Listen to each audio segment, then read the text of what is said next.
Los usurpadores, la delirante novela que retrata la cruda y despiadada contienda entre tres aspirantes a la presidencia de la República. Hoy una conversación de controversia con su autor, el reconocido periodista y escritor Jorge Cepeda Patterson. En contraste, dos tipos sin cuidado visitamos esta vez un lugar muy peculiar. El Museo Mundo Chocolate en la Colonia Juárez de esta Ciudad de México. El Mucho, le dicen. Y también hoy, noticias que no cambiarán la historia con el artista francés que transforma las aburridas fachadas planas y grises que no dicen nada, convirtiéndolas en increíbles obras de arte que se destacan por sus enormes murales hiperrealistas. Ya verán de qué se trata. Hola, ¿qué tal? Gracias por estar una vez más con nosotros en este espacio que hacemos semana a semana. Muy buenas noches, mi querido Sergio, y ustedes, gracias por estar con nosotros en nuestra emisión. Muy bienvenidos, la número 68 ya. En unos instantes comenzamos.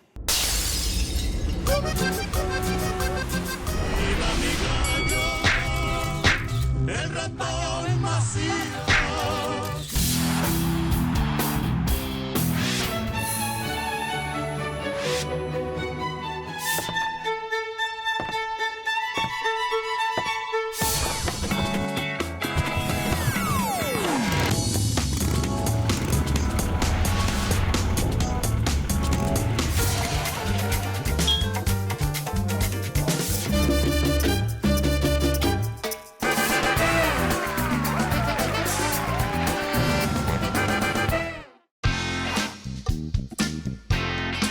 Periodista de reconocida trayectoria, economista, sociólogo, con estudios de ciencia política en la Sorbona de París. Ha sido fundador de periódicos como Siglo XXI y Público, director editorial del Universal y actualmente está al frente del diario digital Sin Embargo. Y como no tiene nada que hacer, su tiempo libre lo dedica a escribir novelas. En 2014 ganó el prestigiado premio Planeta con su novela Milena o el fémur más bello. Y esta fue la segunda parte de una trilogía que comenzó con Los corruptores. Y en este 2016 nos sorprende con la tercera entrega de esta serie, Los usurpadores, en la que nuevamente pues, juega un papel fundamental ese equipo de 4 personajes contrastantes que conforman Los Azules. Por todo ello y mucho más, muchas gracias, mi querido fraterno Jorge Cepeda Patterson. Gracias Ricardo, por estar con ¿Cómo nosotros. estás, Jorge? Sergio, como siempre. A ver, ya me diste miedo. ¿Cancelo o no cancelo mi participación en la Feria Internacional del Libro de Guadalajara, en la FIL de Guadalajara? Qué manera de empezar la novela. Tal cual, las dos primeras páginas ahí de la novela consisten en un atentado en la ceremonia de inauguración de la Feria del Libro de Guadalajara. Pero más que ceremonia, expresidentes, políticos. Hay expresidentes, gobernadores, secretarios de Estado. Lula, la Kirchner, todo mueren el mundo. 140, 150 personas y se convierte en el peor atentado en el hemisferio occidental desde las Torres de Nueva York. Así arranca la novela. Nada más para saber, porque sé que esto está en el futuro. ¿Entre los muertos está Sergio Sarmiento? Hay un periodista connotado, ¿sí? pero con otras iniciales. Bueno. Óyeme, a ver. RR. Ha significado. Ya ves. ¿Qué ha significado para ti? Estás compitiendo contra ti mismo después de haber ganado este premio tan importante, Planeta, con Milena o el fémur más bello del mundo, la segunda parte que iniciaste con la novela original de Los corruptores. ¿Estás peleando ahora contra ti mismo después de haber obtenido este premio con esta tercera entrega? No, por el contrario. La verdad, como yo venía del periodismo a escribir novelas.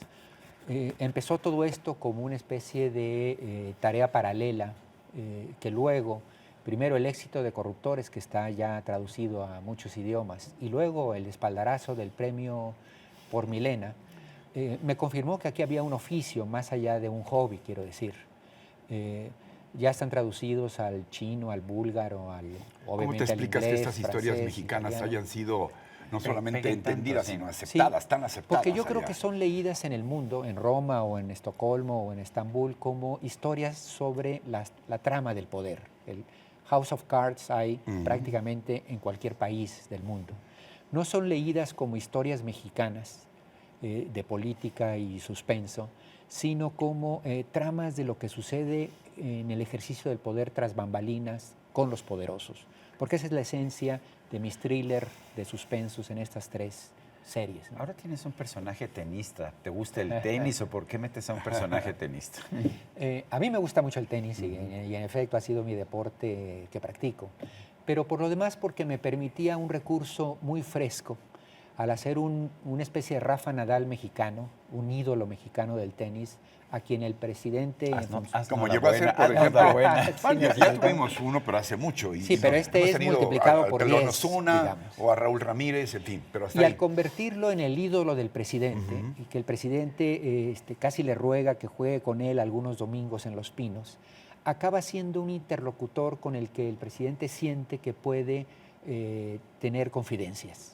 Y a mí eso me sirve como un recurso para entrar en sesiones de diván, prácticamente, con el presidente de la República, donde se atreve a dar cuenta de cadáveres en el closet, sentimientos de no haber sido reconocido por su labor, sentimientos de culpa por la situación en la que se encuentra el país, algo que le sonará Esos retratos, es un bastante retrato conocido. hablado, sí. O sea que más o ese menos, presidente ¿no? se levanta todos los días pensando cómo joder al país, ¿no? Digamos, pero lo consigue también. Oye. El de la novela también lo consigue. Es desproporcionado hablar, como tú planteas en la novela, de incluir los crímenes en la consecución del poder. Bueno, es una constante a lo largo de la historia de nuestro país, ¿no? Sí, pero te digo de los míos. Y particularmente la novela en última instancia pasa el mensaje, más allá de que es una historia que te atrapa, que te agarran los personajes y que no quieres dejar de leer hasta la última página. La novela pasa el mensaje de que nos acercamos a una sucesión presidencial en México con demasiados elementos sueltos, con reglas del juego que no están del todo asumidas. Porque por pareciera los que no se actores. podrían volver a repetir los crímenes como los de Colosio o Ruiz Massieu. Tú estás planteando que sí, que así de feroz. Esperaríamos que no, pero hay condiciones demasiado abiertas para que suceda cualquier cosa, digamos. Por un lado, un presidencialismo muy débil, que no es reconocido como árbitro por los participantes. Partidos políticos cascarones ya, que se han vaciado de contenido en realidad. Instituciones electorales que ni siquiera son las de hace 12, 15 años, con consejeros ciudadanos respetados por todos, sino cuotas partidarias, gobernadores sueltos que quieren participar. Pero es distinto que en otras épocas. Yo no recuerdo un proceso de sucesión que no haya gestado los mismos problemas, las mismas inquietudes, la incertidumbre que estamos viendo en este momento. Yo lo que siento es que las reglas del juego están un poco más endebles en esta ocasión, justamente porque no hemos construido instituciones firmes y porque los poderes fácticos están demasiado sueltos en este país. Y claro, en la novela juego con ese contexto para dramatizar un thriller político que, como digo, es pulsante, ¿no? Tomás, el director de un periódico, quién sabe por qué se te ocurrió, Jaime, un experto en asuntos de seguridad y espionaje y todo nunca esto. ha conocido un director de un periódico. De dirigir periódicos. Y bueno, ya mencioné a Tomás, a Jaime, y me falta, bueno, ahora tenemos también el personaje del tenista, es Amelia, de la cual yo también estoy enamorado. Y recupero a Milena en unos pasajes, Milena Sí, ya la entrañable. Que, ya la vi en un restaurante ahí con una reunión con el tenista, con lo cual esto se empieza a poner sabroso. Mi detective es un detective colectivo formado por los 4 azules y el atentado en la FIL prácticamente les cae en el regazo y se ven obligados ellos mismos a participar y a tratar de no solo descubrir qué hay detrás de eso, sino también salvar la vida por las amenazas que se vienen posteriormente. Evidentemente, la recomendación es plena, total. Quiero decirte que Sergio me descubrió el libro, porque hace un par de semanas lo recomendó. Sí. Nosotros tenemos una sección en donde recomendamos libros, discos, eventos, en fin, por ahí. Y bueno, me llenó de una gran alegría. ¿La podemos leer? ¿Qué esperas que encuentren tus lectores en Los Usurpadores? Y dime si la podemos leer, aunque no hayamos leído los anteriores. Sí, absolutamente. Es como historias de Sherlock Holmes. Uno puede leer cualquiera de ellas independientemente de lo otro, ¿no? Y se encontrará, bueno, a personajes entrañables, no solo estos 4 azules, o Milena, o al tenista, sino figuras que una especie de encuentre a Wally, en el sentido que estás leyendo de un político y dices, a mí me parece que se parece mucho a... Pero esencialmente es un thriller de suspenso, una novela policíaca llevada a la escena pública que, como digo, mi principal afán es que, por un lado, te atrape, te divierta y en el camino encuentres muchas claves para explicar cosas que están sucediendo. Después de haber sido director de periódicos importantes, bueno, el Universal, por supuesto, uno de los más importantes de nuestro país, pero de haber forjado, por ejemplo, un periódico tú allá en Guadalajara como Siglo XXI. Y luego Público. Y luego Público. ¿Por qué te conviertes en un novelista? ¿No era suficiente el periodismo? ¿Te cansó el periodismo? ¿Te empezó a atrapar escribir ¿Puedes decir novelas? más cosas? Sí, por dos razones, la verdad, en efecto. Una, que antes que periodista yo he sido un lector voraz toda la vida. Y algunos de los mejores momentos de mi vida han transcurrido literalmente enfrente de un libro y en el universo en el que te sumerges. Entonces siempre traía la espinita clavada de si podía yo devolverle algo, digamos. Y segundo, porque en efecto había muchas historias acumuladas que el periodismo te deja contar a medias. Por la brevedad, por la inmediatez, porque necesitas el testimonio, la grabación, etc. Y una novela te permite, en cambio, meterte en todos los tonos de grises, a abordar con profundidad sesiones de diván con un presidente, o la manera en que se corrompe un gobernador o un general frente al crimen organizado, y sobre todo, digamos, entrar en las sutilezas de una clase política que es complicada, no es de blanco y negro, no es que el político se vea al espejo y diga qué corrupto soy, carajo. Es decir, ahí hay una gran cantidad de matices que en una novela te permite meter carne, huesos, sentimientos, frustraciones, fobias y filias, ¿no? Y ahora, por último, yo diría, porque ya la respuesta de mis lectores, lo que ha sucedido con las dos primeras, ya prácticamente se me impone como un oficio, ¿no? ¿No te imaginas a este presidente jugando contra Donald Trump tenis? Peña Nieto aliado con tu tenista, nuestro estrella Sergio, y frente a Trump y como un sucede, joven como estrella. sucede en el libro. Ajá. Ojalá, quizás sería la posibilidad de asestarle un smash a Donald Trump y desquitarnos de alguna de las que creo que nos va a hacer, ¿no? ¿Es verdad que tu tenista se llama, como se llama, por Sergio Sarmiento? Sergio Franco se llama, que es una característica, la franqueza además que te caracteriza, ¿no, Sergio? Bueno, No se pierdan. Quieren disfrutar de verdad y reconocernos a nosotros mismos y reconocer a muchos personajes. No se pierdan Los Usurpadores, la nueva novela de Jorge Cepeda Patterson. ¿Ya estás trabajando en alguna otra? Ya estoy en la siguiente, no con Los Azules, me voy a dar un descanso, pero ya lo sorprenderé con ella. Venga, muchas gracias. Gracias, Jorge, como Cepeda. siempre. Y Un placer. nosotros continuamos. Pues ahora sí que como tú sueles decir, ¿a dónde me traes, mi querido? Colonia Juárez, Sí. un antro de chocolate, Wow. que incluye, ya sabes, Bien, una tienda bien. de chocolate, una tienda de panes y bebidas, pero además el Museo del Chocolate. Y esto, créeme, Museo del Chocolate. Museo del Chocolate. Ignoro. Pues de mira, verdad, que existiera un lugar así, pero me da mucho gusto. A mí me encanta, me parece maravilloso. Y no debemos olvidar que el cacao es una invención mexicana que después se fue al mundo. Ahora le cobran un impuesto de lujo aquí en México. Pero además es parte, ahora sí que de nuestra, Mira, ¿no quieres una, historia y de nuestra cultura, ¿no? Aquí De manera puedes muy entrar importante. El con cacao lo usaban como moneda los ¿Este lo aztecas. puedo- En fin. se le quita la cascarita y me lo puedo comer. Sí, se puede. Ah, mira. Ajá. Eso es para que bueno. te sientas como bienvenido. Bueno, muy bien, me parece muy bien. A ver, voy a probar yo también. Y aquí Bueno, me comentábamos que el cacao pues, es evidentemente parte de nuestra historia. De nuestra fungió cultura. como moneda, como Claro, nuestra cultura, claro. y es una aportación Sí. importantísima al mundo. Antes, cuando eras rico, tenías cacao. Y ahora, cuando eres rico, tienes un montón de papeles que no te sirven para nada. Pequeña diferencia, Pequeña mi diferencia. querido Sergio. ¿Cómo ves A ver. este lugar? Mira, Bueno, esto es- ¿sabes qué me encanta además? Porque quiero suponer que este edificio, esta casona de la colonia Juárez, pues debe haber sido rescatada para este propósito, ¿no? Y qué bueno, porque Definitivamente. hay construcciones muy bellas Yo de creo- diferentes épocas A aquí. ver, creo que la Roma, la Juárez, son colonias que están llenas de pequeñas joyas arquitectónicas. Sí, pero hay que la saber- Condesa un poquito también, ¿no? También la Condesa, sin Sí. duda. Es el centro de la Ciudad de México. Ven por acá, mira, primero todas las bellezas que tenemos aquí, cómo se fabrica el chocolate, cómo se fabricaba en los Sí. tiempos de la antigüedad prehispánica. Y bueno, pues tenemos aquí todo lo que quieras saber sobre el chocolate y que no te habías atrevido a preguntar.